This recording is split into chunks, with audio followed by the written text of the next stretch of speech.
सुनैना और उसका परिवार दोनों ही पैसों के लालची थे। सुनैना ने एक बुजुर्ग आदमी से शादी करी, सिर्फ इसीलिए क्योंकि वो एक बहुत पैसे वाला रईस व्यापारी था। सुनैना को इस बात से भी कोई फर्क नहीं पड़ता था कि उस बूढ़े व्यापारी का एक 18 साल का जवान लड़का है, जो उसी की उम्र का है। रोहित, जो एक पढ़ा लिखा समझदार लड़का था, जो ये बात बखूबी समझ रहा था कि उसके पिता ने जिस जवान लड़की से शादी करी है, वो जिसे सिर्फ पैसों से मतलब है, वो उसके पिता से प्यार नहीं करती, बल्कि सिर्फ उसके पैसों से प्यार करती है। रोहित से ये बात बर्दाश्त नहीं होती थी कि उसके बूढ़े पिता ने एक जवान लड़की से शादी कर उस जवान लड़की को उसकी माँ की जगह दे दी।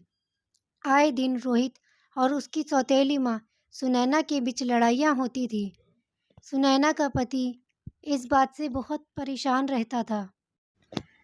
वो पूरी कोशिश करता था कि उसकी दूसरी पत्नी सुनैना और उसके बेटे रोहित के बीच तालमेल बना रहे। वे दोनों को ही बड़े प्यार से समझाता था कि हम एक परिवार हैं। कुछ वक्त के लिए तो रोहित भी अपने पिता की खुशी को देखकर अपने आप को ये समझाता कि अब उसकी माँ इस दुनिया में नहीं और उसके पिता ही उसके लिए सब कुछ है। उसके पिता की खुशी के लिए वो दिल पे पत्थर रखकर ना चाहकर के भी सुनैना को अपनी माँ का दर्जा देने के लिए तैयार हो गया था। दिन महीने साल गुजर गए। सुनैना की शादी को 10 साल गुजर गए। उसकी कोई औलाद नहीं हुई। सुनैना को इस बात का भी कोई दुख नहीं था कि उसकी कोई औलाद नहीं।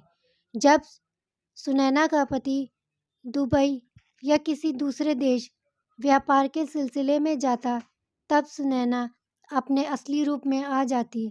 उसका भाई, जो कि तंत्र मंत्र में बहुत रुचि रखता था, वो और उसके माता पिता, जिन्हें इस बात से फ़र्क ही नहीं पड़ता था कि उन्होंने अपनी बेटी की शादी एक बुजुर्ग, उसी के बाप की उम्र के आदमी से कराई है, बस उन्हें तो पैसे नज़र आते थे। वो इस उम्मीद में जीते थे कि कब सारी प्रॉपर्टी उनकी बेटी सुनैना की हो जाए।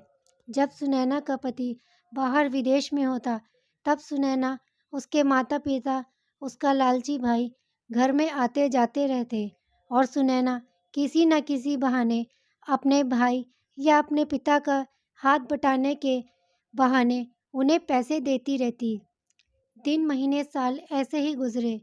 रोहित ये बात सब कुछ देख रहा था, समझ रहा था। उसने सुनैना को कई कई बार प्यार से और धमकाया भी कि अगर अब तुमने मेरे पिता का पैसा अपने माँ बाप या अपने पागल संकी भाई को दिया, तो इसका अंजाम अच्छा नहीं होगा। एक बार जब व्यापारी को, यानी रोहित के पिता को दिल का दौरा पड़ा, तो डॉक्टर ने चेतावनी दी कि अगली बार दिल का दौरा पड़ा तो बचाना मुश्किल होगा। तब जाके सौतेली माँ यानी सुनैना को इस बात की चिंता सताने लगी कि उसकी कोई औलाद नहीं है। सुनैना और उसके माँ बाप अब इसी चिंता में जीते थे कि अगर सुनैना माँ नहीं बनी तो जाहिर सी बात है उसका बूढ़ा पति, यानी हमारा बूढ़ा दामाद, अपनी पूरी प्रॉपर्टी अपने सगे बेटे रोहित के नाम कर देगा और फिर रोहित, जाहिर सी बात है, सारी प्रॉपर्टी का मालिक होने के बाद वो सुनैना को एक फूटी कौड़ी नहीं देगा, क्योंकि वो तो वैसे भी सुनैना को पसंद नहीं करता। अब सुनैना, उसके माता पिता और उसके भाई दोनों ने प्रॉपर्टी अपने नाम करने के बहुत तरीके ढूंढे। इधर वो प्लान बना ही रहे थे कि दूसरी तरफ रोहित का कहीं अच्छी लड़की से रिश्ता भी पक्का हो गया, सगाई भी हो गई, शादी भी हो गई। अब सुनैना की टेंशन और बढ़ गई। कहीं रोहित क्या अपनी औलाद हो गई, तब तो उसका पति आधी प्रॉपर्टी अपने बेटे रोहित और बाकी बची कुची प्रॉपर्टी अपने पोता पोती के नाम कर देगा। सुनैना को कुछ हासिल नहीं होने वाला।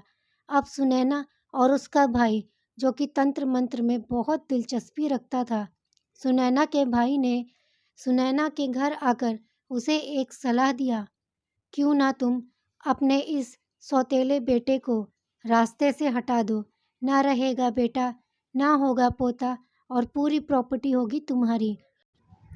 सुनैना और उसका संकी भाई, जो दोनों ही तंत्र मंत्र में रुचि रखते थे, दोनों गए एक अघोरी साधु के पास।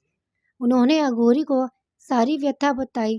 तब अघोरी ने कहा, मैं एक अनुष्ठान करूँगा, जिसे एक डाकिनी को तुम्हें बलि देनी होगी, यानी नर बलि देनी होगी। तब डाकिनी नर बलि पाकर खुश होकर तुम्हें एक संतान का सुख जरूर देगी। अब सुनैना को एक मौका मिला था रोहित को रास्ते से हटाकर सारी प्रॉपर्टी अपने नाम करने का। इस तरह से उसको सौतेले बेटे से छुटकारा भी मिल जाएगा और एक प्यारा बेटा जो उसकी खुद की औलाद होगी वो भी मिल जाएगा। जब सुनैना का पति हमेशा की तरह इस बार भी व्यापार के सिलसिले में शहर से बाहर गया, तब सुनैना को रोहित को रास्ते से हटाने का एक सही मौका मिला। सुनैना ने रोहित के लिए खाना बनाया, खाने में नींद की दवा मिला दी। उसके असर से रोहित बेहोश हो गया। सुनैना ने अपने भाई को बुलाया। दोनों ने मिलकर रोहित के हाथ पैर बांध दिए और मुंह में कपड़ा ठूस दिया, ताकि होश में आने के बाद भी रोहित उन्हीं के काबू में रहे। रोहित तो गहरी नींद की। सुनैना और उसका भाई बेहोशी की हालत में पड़े हुए रोहित को उठाकर तांत्रिक के पास ले गए। तांत्रिक ने डाकिनी का आवाहन करते हुए अनुष्ठान करते हुए रोहित का सर काट दिया।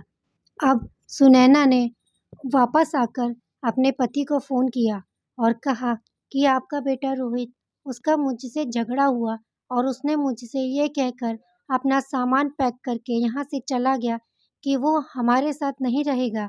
अब वैसे भी वो बड़ा हो चुका है, बड़े तो अब अलग ही रहते हैं। पिता ने भी ज़्यादा ध्यान नहीं दिया। सोचा कि जब रोहित का गुस्सा शांत हो जाएगा तो वो अपने आप वापस आ जाएगा।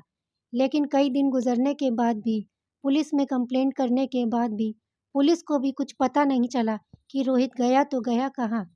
मिसिंग कंप्लेंट ऐसी ही पड़ी रही।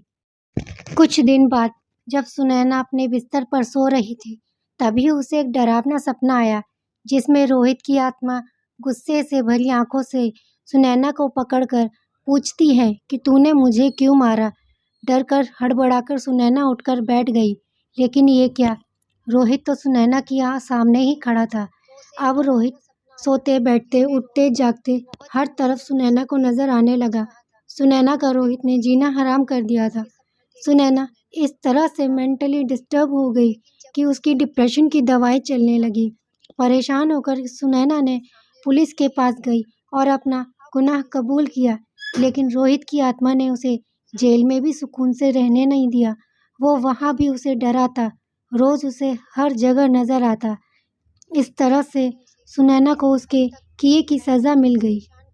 आज के लिए बस इतना ही।